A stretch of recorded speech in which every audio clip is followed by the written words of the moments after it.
നമസ്കാരം, happy new year wishes. അപ്പോൾ എല്ലാവർക്കും ഒരു പുതിയ വീഡിയോയിലേക്ക് സ്വാഗതം. ഞാൻ ഡോക്ടർ ശ്രുതി പണ്ഡിറ്റ്. നമ്മൾ കുഞ്ഞു കുട്ടികൾ കരയുന്നത് കേൾക്കാൻ ആഗ്രഹിക്കുന്നത് അവരുടെ ആ ജനന സമയത്ത് മാത്രമാണ് അല്ലേ. പിന്നീട് അങ്ങോട്ട് കുഞ്ഞു കുട്ടികൾ എന്തിനു വേണ്ടി കരഞ്ഞാലും നമുക്ക് മനസ്സിനൊരു ടെൻഷനാണ്. പ്രത്യേകിച്ച് 6 മാസത്തിന് താഴെയുള്ള കുട്ടികൾ, സംസാരിക്കാൻ അറിയാത്ത, കാര്യങ്ങൾ എക്സ്പ്രസ് ചെയ്യാൻ അറിയാത്ത കുഞ്ഞു കുട്ടികൾ കരയുമ്പോൾ നമുക്കത് മനസ്സിലാവാത്തൊരു അവസരത്തിൽ, കുഞ്ഞുങ്ങൾ എന്തിനു വേണ്ടിയാണ് കരയുന്നതെന്ന് മനസ്സിലാവാത്ത ഒരു അവസ്ഥയിൽ കുഞ്ഞുങ്ങളുടെ പാരൻസിനും വീട്ടുകാർക്കും എല്ലാവർക്കും അതൊരു ചെറിയ ടെൻഷൻ തന്നെയാണ്. കുട്ടികൾ പല കാരണങ്ങളും കൊണ്ട് കരയാം. കാരണം കുട്ടികൾക്ക് നമ്മളുമായിട്ട് കമ്മ്യൂണിക്കേറ്റ് ചെയ്യാനുള്ള ഒരേ ഒരു മാർഗം ഈ കരച്ചിൽ മാത്രമാണ്. അപ്പോൾ പല അസ്വസ്ഥതകൾ ഉണ്ടാകുമ്പോഴും പല രോഗകാരണങ്ങളും കൊണ്ടും പല അവസ്ഥയിലും കുട്ടികൾ കരച്ചിലൂടെ അവരെ കാര്യങ്ങൾ നമ്മളെ അറിയിക്കാൻ ശ്രമിക്കുന്നുണ്ട്. മെയിനായിട്ട് കുട്ടികൾ കരയുന്നത് ഹങ്കർ, വിശപ്പ് കൊണ്ടാണ് കുട്ടികൾ കരയാറ്.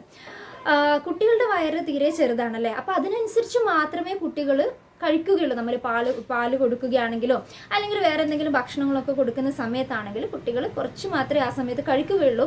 പിന്നീട് ഒന്ന് ഉറങ്ങി എഴുന്നേൽക്കുമ്പോഴൊക്കെ കുട്ടികൾക്ക് വീണ്ടും വിശപ്പാവും. അപ്പോൾ അവർ അത് എക്സ്പ്രസ് ചെയ്യാൻ വേണ്ടിയിട്ട് വീണ്ടും കരയും. അപ്പോൾ ആ വിശപ്പ് കൊണ്ട് കരയുന്ന കുട്ടികളാണെങ്കിൽ നമ്മൾ അവരെ ഫീഡ് ചെയ്യുകയും ചെയ്യുക. വെച്ചാൽ ഭക്ഷണം കൊടുക്കുന്ന കുട്ടികളാണെങ്കിൽ 6 മാസത്തിന് ജസ്റ്റ് 7-8 മാസമായ കുട്ടികളാണെങ്കിൽ അവർക്ക് അതിൻ്റെ ഭക്ഷണം കൊടുക്കുകയോ, അല്ലെങ്കിൽ 6 മാസത്തിന് താഴെയുള്ള കുഞ്ഞുങ്ങളാണെങ്കിൽ ബ്രസ്റ്റ് ഫീഡിങ് ചെയ്തതിന് ശേഷം കുട്ടികൾ ഒന്നെങ്കിലും ഉഷാറായിട്ട് കളിക്കുന്നത് കാണാം, അല്ലെങ്കിൽ ഉറക്കമുള്ള കുട്ടികളാണെങ്കിൽ ഉറങ്ങുന്നത് കാണാം. അപ്പോൾ ഇതൊരു കാരണമാണ്. രണ്ടാമത്തെ കാരണം എന്ന് വെച്ചാൽ കുട്ടികൾ പല അസ്വസ്ഥതകൾ നേരിടുമ്പോഴും കുട്ടികൾ കരയാറുണ്ട്. അതിന് മെയിനായിട്ടൊന്ന് വെച്ചാൽ അമിതമായ ചൂടോ അല്ലെങ്കിൽ അമിതമായ തണുപ്പോ. ഈ കുട്ടികൾക്ക് പെട്ടെന്ന് നമ്മുടെ ഈ ഒരു അന്തരീക്ഷമായിട്ട് അഡ്ജസ്റ്റ് ചെയ്യാനുള്ളൊരു ബുദ്ധിമുട്ട് ഉണ്ടാവുന്നുണ്ട്. അപ്പോൾ അമിതമായിട്ടുള്ള തണുപ്പ് ഉണ്ടാവുന്ന സമയത്ത് കുഞ്ഞുങ്ങൾ ആ ഒരു അസ്വസ്ഥത അവർക്ക് സഹിക്കാൻ പറ്റാതെ വരുന്ന സമയത്ത് അവരത് കരച്ചിലൂടെയാണ് എക്സ്പ്രസ് ചെയ്യുന്നത്. മാത്രമല്ല, ഒരുപാട് ഇങ്ങനെ നമ്മൾ കവർ ചെയ്ത് വെച്ചിട്ടുള്ള കുട്ടികൾക്കാണെങ്കിൽ ചിലപ്പോൾ അവർക്ക് ചൂട് തോന്നാം അവർക്ക് അമിതമായിട്ട്. അപ്പോൾ അങ്ങനെയുള്ള കുട്ടികളും ആ അസ്വസ്ഥതയെ കാണിക്കാൻ വേണ്ടിയിട്ട് അവർ കരച്ചിലൂടെയാണ് കാണിക്കുന്നുള്ളത്. പിന്നെ കുട്ടികൾ കരയെന്ന് വെച്ചാൽ അവർക്ക് യൂറിൻ പാസ് ചെയ്യുന്ന സമയത്തും മോഷൻ പാസ് ചെയ്യുന്ന സമയത്തും ചില കുട്ടികൾ കരയുന്നത് കാണാം. ഇത് രണ്ടും പാസ് ചെയ്തതിന് ശേഷവും കുട്ടികൾ കരയാറുണ്ട്. കാരണം യൂറിനും മോഷനും ഒക്കെ പാസ് ചെയ്യുന്ന സമയത്ത് കുട്ടികൾക്ക് പ്രത്യേകിച്ചൊരു അസ്വസ്ഥത തോന്നാം. മാത്രമല്ല, അതിനുശേഷം അവർ കിടക്കുന്ന സ്ഥലം നനയൊക്കെ ചെയ്യുമ്പോഴത്തേക്കും അവർക്കൊരു ബുദ്ധിമുട്ടുണ്ടാവും. അപ്പോൾ ഇത് കാണിക്കാൻ വേണ്ടിയിട്ടാണ് കുട്ടികൾ കരയുന്നത്. പിന്നെ കുട്ടികൾ കരയാനുള്ള സാധ്യത ചില ഇൻസെക്ട് ബൈറ്റ്, അതായത് കൊതുകുകളോ അല്ലെങ്കിൽ ചെറിയ ഉറുമ്പ് പോലുള്ള എന്തെങ്കിലും പ്രാണികൾ കുട്ടികളെ കടിക്കുകയാണെങ്കിൽ കുട്ടികൾ ശക്തമായിട്ട് കരയും. അപ്പോൾ അങ്ങനെ നമ്മൾ കുട്ടികൾ പെട്ടെന്ന് കരയുമ്പോൾ നമ്മൾ ആദ്യം അവരെ എടുത്ത് ബ്രസ്റ്റ് ഫീഡിങ് ചെയ്യാൻ വേണ്ടിയിട്ടാണ് ശ്രമിക്കാറ്. അപ്പോൾ ബ്രസ്റ്റ് ഫീഡിങ് ചെയ്തിട്ടും കുട്ടികൾ നിർത്താതെ വീണ്ടും വീണ്ടും കരയുന്നുണ്ടെങ്കിൽ നമ്മൾ മനസ്സിലാക്കണം വേറെ എന്തോ ആണ് ബുദ്ധിമുട്ട്. അപ്പോൾ നമ്മൾ കുട്ടികളെ ജസ്റ്റ് അവരുടെ ബോഡി നന്നായിട്ടൊന്ന് പരിശോധിക്കണം. എവിടെയെങ്കിലും ഉറുമ്പ് പോലെ എന്തെങ്കിലും പ്രാണികളുണ്ടോ അല്ലെങ്കിൽ വേറെ എന്തെങ്കിലും കടിച്ച പാടുകളുണ്ടോ, അങ്ങനെയൊക്കെ അത് നോക്കേണ്ട ആവശ്യമുണ്ട്.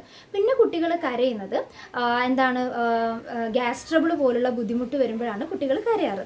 അതായത് പാല് കുടിക്കുന്ന കുട്ടികളെ നമ്മൾ കൃത്യമായിട്ട് ചുമലിലിട്ടിട്ട് നന്നായിട്ട് തട്ടി കൊടുക്കണം. അപ്പോൾ അവർക്ക് ഒരു ബർപ്പിംഗ് സൗണ്ട് നമുക്ക് കേൾക്കാം. ഇതെന്തിനു വെച്ചാൽ നമ്മൾ പാല് കുടിക്കുന്ന കുട്ടികൾക്ക് ഇങ്ങനെ ചെയ്തില്ലെങ്കിൽ കുട്ടികൾക്ക് ഗ്യാസ് ട്രബിൾ വരികയും അതുപോലുള്ള ബുദ്ധിമുട്ട്, വയറുവേദനയോ അങ്ങനെ എന്തെങ്കിലുമൊക്കെ വരാനുള്ള സാധ്യതയുണ്ട്.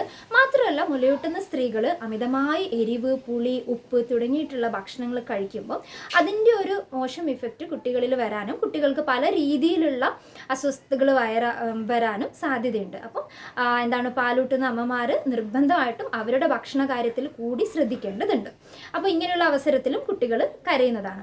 പിന്നെ ചില രോഗാവസ്ഥയിൽ കുട്ടികൾ കരയാറുണ്ട്, പ്രത്യേകിച്ച് മൂക്കടപ്പ്. കാരണം കുഞ്ഞു കുട്ടികൾക്ക് ഇടയ്ക്കിടയ്ക്ക് ജലദോഷം, മൂക്കടപ്പ് ഒക്കെ വരാനുള്ള സാധ്യത വളരെ കൂടുതലാണ്. അപ്പം അങ്ങനെയുള്ള കുട്ടികൾക്ക് മൂക്കടപ്പ് വരുന്ന സമയത്ത് കുട്ടികൾക്ക് പാല് കുടിക്കാനുള്ള ബുദ്ധിമുട്ടും കിടന്നിട്ട് ഉറക്കം വരാനുള്ള ബുദ്ധിമുട്ട് കാരണം കുട്ടികൾ കരച്ചിലൂടെ അത് എക്സ്പ്രസ് ചെയ്യാറുണ്ട്. മാത്രമല്ല, ജലദോഷമൊക്കെ വന്നിട്ടുള്ള കുട്ടികൾക്ക് കൃത്യമായ രീതിയിൽ അവരുടെ ചികിത്സ കിട്ടിയില്ലെങ്കിൽ അത് ചെവിയിലോട്ട് സ്പ്രെഡ് ചെയ്യാനുള്ള സാധ്യതയുണ്ട്. മാത്രമല്ല, ചെവി വേദന, ചെവി ഒലിപ്പ്, ചെവിയിൽ പഴുപ്പ് അങ്ങനെയുള്ള കാരണങ്ങളും വരാനുള്ള അങ്ങനെയുള്ള ബുദ്ധിമുട്ടുകളും വരാനുള്ള സാധ്യതയുണ്ട്. അപ്പോൾ കുട്ടികൾ ചെവിയൊക്കെ തൊട്ട് കാണിച്ചിട്ട് ചെവിയുടെ ഭാഗത്തേക്ക് കൈ കൊണ്ടുപോയി കരയുകയാണെങ്കിൽ നമ്മൾ മനസ്സിലാക്കണം കുട്ടികൾക്ക് എന്തോ രീതിയിൽ ചെവിയിൽ എന്തെങ്കിലും വേദനയോ ബുദ്ധിമുട്ടുണ്ടെന്ന്. അപ്പോൾ അങ്ങനെ നമുക്ക് തോന്നുകയാണെങ്കിൽ നമ്മൾ ജസ്റ്റ് കുഞ്ഞുങ്ങളുടെ ചെവിയുടെ മുൻവശത്ത് ഒന്ന് പ്രസ് ചെയ്ത് കൊടുക്കുക. അപ്പോൾ കുട്ടികൾ ശക്തമായ രീതിയിൽ കരയുകയാണെങ്കിൽ നമ്മൾ മനസ്സിലാക്കണം കുട്ടികൾക്ക് ചെവിയിൽ അസ്വസ്ഥതയുണ്ടെന്ന്. പിന്നെ ക്ഷീണം കൊണ്ടും കുട്ടികൾ കരയാം. ചെറിയ കുട്ടികൾ ഒരു 15 മുതൽ 17 മണിക്കൂർ വരെ സുഖമായിട്ട് ഉറങ്ങുന്ന കുട്ടികളാണ്. അപ്പോൾ അങ്ങനെയുള്ളൊരു അവസരത്തിൽ പുറത്തത്തെ എന്തെങ്കിലും ശബ്ദം കൊണ്ടോ അല്ലെങ്കിൽ അമിതമായ ചൂട് കൊണ്ടോ തണുപ്പ് കൊണ്ടോ കുട്ടികൾക്ക് കൃത്യമായ രീതിയിൽ ഉറങ്ങാൻ പറ്റിയില്ലെങ്കിലും കുട്ടികൾ കരച്ചിലൂടെ അത് നമ്മളെ അറിയിക്കും. അപ്പോൾ ഇതൊക്കെയാണ് മെയിനായിട്ട് കുട്ടികൾ കരയാനുള്ള പ്രത്യേകിച്ച് കാരണങ്ങൾ. പിന്നെ കൊളിക് എന്ന് പറയുന്ന ഒരു അവസ്ഥയുണ്ട്. അതായത് കളിച്ചുകൊണ്ടിരിക്കുന്ന കുട്ടികളായിരിക്കാം അവർ പെട്ടെന്ന് ഒരു അടി കിട്ടിയ പോലെ കരയുന്നതെന്ന് ചില പാരൻസ് പറയാറുണ്ട്. ഇതിനെ കൊളിക് എന്നാണ് പറയാറ്. ഇതിന് പ്രത്യേകിച്ചൊരു റീസണൊന്നുമില്ല. കുട്ടികൾ ജസ്റ്റ് പെട്ടെന്ന് കരയും, കുറച്ച് സമയം അത് നീണ്ടു നിൽക്കും, മാത്രമല്ല പിന്നെ അവർ തന്നെത്താൻ തന്നെ കരച്ചിൽ നിർത്തുകയാണ്. അപ്പോൾ കുട്ടികൾ എന്തിനെങ്കിലും വേണ്ടി കരയുന്നത് കണ്ടാൽ നമ്മൾ അവരെ ജസ്റ്റ് എടുക്കുക, നന്നായിട്ട് അവരെ ഒന്ന് കംഫോർട്ടാക്കുക. അതായത് ഒരുപാട് വസ്ത്രങ്ങളൊക്കെ മൂടിയിട്ടുണ്ടെങ്കിൽ അവരെ നന്നായിട്ട് കംഫോർട്ടാക്കി കൊടുക്കുക.